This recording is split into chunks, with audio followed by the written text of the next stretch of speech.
Section 355 बात करता है मेट्रोपॉलिटन मजिस्ट्रेट जजमेंट, मतलब वो जजमेंट जो मेट्रोपॉलिटन मजिस्ट्रेट ने डिलीवर किया है। इसमें क्या क्या होगा? It shall record following particulars. Complete judgement इनका रिटन में वैसा नहीं होता है, लेकिन हाँ कुछ पर्टिकुलर्स हैं जो यहाँ पे स्लाइड में मेंशन्ड हैं, ये उसमें इंक्लूडेड होते हैं। तो आइए पर्टिकुलर्स के बारे में जान लेते हैं, क्या क्या चीजें जजमेंट में रहती हैं। पहली चीज, serial number of the case. Case का सीरियल नंबर मेंशन होता है। Date of offence committed, offence कब कमिट हुआ उसका डेट रहता है। नेम ऑफ कंप्लेनेंट, किसने कंप्लेन दर्ज कराई, कंप्लेनेंट का नाम रहता है। Name of accused, his parentage and his residence, accuse का नाम, उसके माता पिता का नाम और उसके रेजिडेंस का नाम भी मेंशन होता है। द ऑफेंस कंप्लेन्ड ऑफ और प्रूव्ड, क्या ऑफेंस कंप्लेन किया गया है, मतलब क्या विवाद को दर्ज कराया गया है, किस ऑफेंस को दर्ज कराया गया है। Plea of accused and his examination, accuse ने क्या प्ली किया, गिल्टी प्ली किया या उसने प्ली किया कि मुझे ट्राई किया जाए, वो और एग्जामिनेशन ऑफ एक्यूज यानी कि उसका स्टेटमेंट भी रिकॉर्ड कराया गया है कोर्ट ऑफ लॉ में, वो सारी चीजें उसमें मेंशन होती हैं। द फाइनल ऑर्डर, ये सब चीजों के बाद जो फाइनल ऑर्डर निकल के आता है, जो कंक्लूजन होता है। The date of such order, वो ऑर्डर कब रिलीज हुआ, कब प्रोनाउंस हुआ, उसकी तारीख, उसकी डेट मेंशन होती है। Mentioning if appeal lies to the order और नॉट, ये भी मेंशन होता है बहुत इंपॉर्टेंटली कि उस ऑर्डर के अगेंस्ट अपील लाई की जा सकती है कि नहीं की जा सकती है। तो ये आपके सारे पर्टिकुलर्स मेंशन होते हैं उस ऑर्डर में, उस जजमेंट में, जो कि मेट्रोपॉलिटन मजिस्ट्रेट इशू करते हैं, एमएम जिसको हम लोग कहते हैं। जैसे हम लोगों ने प्रीवियसली जब कॉन्स्टिट्यूशन ऑफ क्रिमिनल कोर्ट्स हम लोगों ने पढ़ा था, तो उसमें हम लोगों ने मेट्रोपॉलिटन मजिस्ट्रेट की हायरार्की पढ़ी थी, जिसमें MM second class, MM first class, ACMM, CMM होते हैं। वो मेट्रोपॉलिटन एरियाज में होते हैं, मेट्रोपॉलिटन सिटीज में होते हैं मेट्रोपॉलिटन मजिस्ट्रेट। तो उनके द्वारा पारित किया गया कोई भी जजमेंट, उसके अंदर जो पर्टिकुलर्स होते हैं वो ये मेंशन्ड हैं। Okay,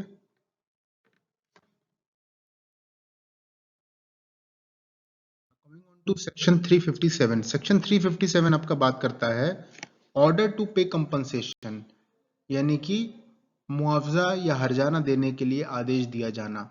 when a court imposes sentence of fine और any sentence including the death penalty inclusive of fine, the court while passing a judgment order whole or partly of the fine recovered to be applied in defraying the expenses properly incurred in prosecution। यानी कि जब court किसी को convict करता है और उस conviction में सिर्फ और सिर्फ फाइन लेवल होता है, देना होता है, या फिर उसमें सेंटेंस कोई मेंशन होती है including the death penalty plus fine, ऐसे केसेस में कोर्ट ऑर्डर करता है, एक जजमेंट पास करता है, while passing a judgement order करता है कि जो कंपनसेशन है वो रिकवर किया जाए फ्रॉम द एक्यूज्ड। किन किन चीजों के लिए फिर वो यूज किया जाएगा वो कंपनसेशन? बेसिकली पहला, differing the expenses properly incurred in prosecution, जो प्रोसिक्यूशन में जो भी एक्सपेंसेस लगे हैं स्टेट के, वहां पे उस चीज को उस कंपनसेशन से कंपनसेट किया जाएगा। In payment to any person for loss injury caused by offence as a compensation, जो एग्रीव्ड होगा उस पर्टिकुलर ऑफेंस से, जो विक्टिम होगा उसको भी कंपनसेट किया जाएगा उसी पैसे से, उसके पार्ट पे जो लॉस, डैमेज और इंजरी अगर हुई है उस पर्टिकुलर ऑफेंस से।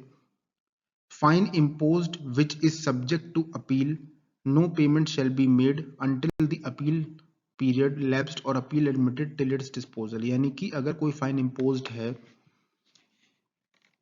तो और उस पर्टिकुलर ऑर्डर के अगेंस्ट अपील लाई करती है, तो या तो वो अपील का टाइम पीरियड लैप्स कर गया हो और पर्सन अपील नहीं कर पाया, या अपील को एडमिट हो गई है और उसके फाइनल डिस्पोजल तक फाइन लेवल नहीं किया जाएगा जब तक वो अपील, क्योंकि वो अपील में चला गया ऑलरेडी, तो एक तरह से फाइन पे स्टे लग जाएगा। और जब तक वो अपील का डिस्पोजल नहीं होता, कोई भी आगे कार्रवाई करना will be held invalid. Okay, sentence ordered of which fine is not part, court will order to pay compensation to the person suffered loss और इंजरी। ओके, सेंटेंस कोई भी निकलती है, कोई भी मजिस्ट्रेट द्वारा कोई सेंटेंस पारित की जाती है, ऐसे केस में उस सेंटेंस के साथ अगर फाइन लेवल नहीं किया गया है तो court will order to pay compensation to the person who has suffered loss और इंजरी, अलग से उसकी डिस्क्रिशनरी पावर है कोर्ट की। Okay, lastly any order to pay compensation can be made by appellate court, high court और sessions court when exercising the power of revision, यानी कि high court, sessions court या फिर कोई भी appellate court order of compensation issue कर सकते हैं जब वो रिवीजन पावर्स अपनी एक्सरसाइज कर रहे हों। ओके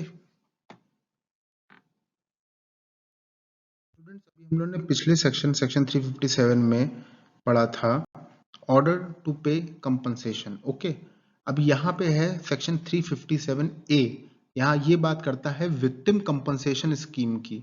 विक्टिम कंपनसेशन स्कीम एक स्कीम है जो कि स्टेट गवर्नमेंट द्वारा निकाली गई थी और इसके तहत आपका जो डिस्ट्रिक्ट लीगल सर्विस अथॉरिटी होती हैं या स्टेट लीगल सर्विस अथॉरिटी होती हैं, उनके पार्ट पे पावर होती है, वो अथॉरिटी होती हैं कंपनसेशन ग्रांट करने के लिए विक्टिम को who has suffered loss, injury, damages in terms of the crime that has been committed by the accused. Okay, इसका प्रॉपर एक प्रोसीजर है, वो हम इस प्रोविजन में पढ़ेंगे सेक्शन 357A में, victim compensation scheme. State government in coordination with the central government will work for providing compensation to the victims of crime. Okay, state government जो होगी, respective state government और जो central government है वो collectively work करेंगे, fund raise करेंगे ताकि compensation provide किया जा सके to the victims of crime, okay, who have suffered loss और injury as a result of crime और हु रिक्वायर रिहेबिलिटेशन, जिनके पार्ट पे लॉस, इंजरी, डैमेज अकर हुआ है या जिनको रिहेबिलिटेशन रिक्वायर है उनको कंपनसेशन दिया जाएगा स्टेट गवर्नमेंट द्वारा। ओके, और जो भी रूल्स रेगुलेशन लेट डाउन होंगे उसके accordingly.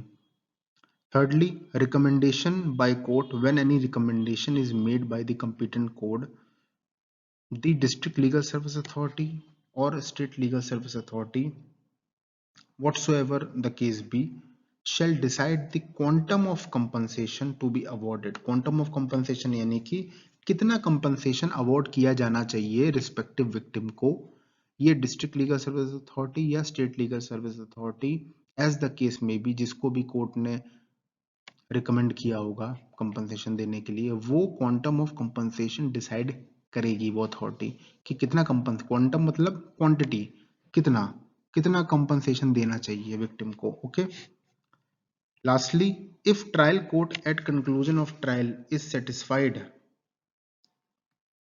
that compensation given under section 357 of the code is not adequate for rehabilitation of victim or where cases end in acquittal or discharge of persons, victim has to be rehabilitated, compensation is then granted.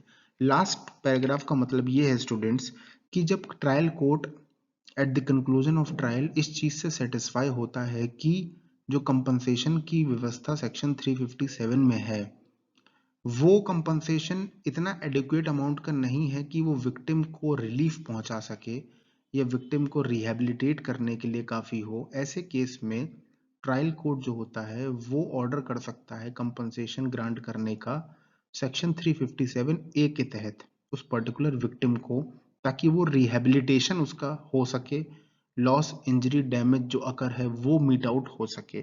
Okay, accordingly grant किया जाएगा। तो दोनों ही sections में, दोनों ही provision में compensation व्यवस्था है। Okay, when the offender is not identified but victim is identified and where no trial takes place, ऐसे केसेस में, in such cases victim or his dependents through application in district legal service authority और state legal service authority seek award of compensation। इसका मतलब ये है कि जब offender identify अभी तक नहीं किया जा पाया है, क्या पता वो एब्सकॉन्ड कर गया हो, चाहे कुछ भी हो गया हो, और विक्टिम आइडेंटिफाइड है, या फिर ऐसे केसेस जहां पर ट्रायल हुआ ही नहीं है, ट्रायल टेक्स प्लेस नहीं हुआ है, लेकिन विक्टिम को बहुत क्षति पहुंची है, बहुत लॉस और डैमेज अकर हुआ है, ऐसे केस में जो कंसर्न विक्टिम है वो डिस्ट्रिक्ट लीगल सर्विस अथॉरिटी या स्टेट लीगल सर्विस अथॉरिटी में एज द केस में भी वहां पे एप्लीकेशन डाल के कंपनसेशन सीख कर सकता है। ओके, आगे चलते हैं। The district legal service authority और state legal service authority after receiving such application seeking compensation will then act accordingly उसके बाद फिर वो एक्ट करना शुरू करेंगे। Both authority as case may be after complete inquiry to the prayer made and genuineness of the case will award adequate compensation. Inquiry to be completed within 2 months. 2 महीने के अंदर अंदर वो पर्टिकुलर इंक्वायरी जो DLSA और SLSA initiate करेंगे, 2 महीने के अंदर अंदर उन्हें इंक्वायरी कंप्लीट करनी है। Okay, district legal service authority और स्टेट लीगल सर्विस अथॉरिटी में order for immediate first aid for victim या फिर medical facilities to be given free of cost, any other interim relief as deems fit. जो district legal service authority है या state legal service authority है, वो medical facilities हो गया, first aid हो गया, या कोई भी ऐसी इंटरिम रिलीफ विक्टिम को दी जा सकती है फ्री ऑफ कॉस्ट जो उस समय सूटेबल होगी। ओके,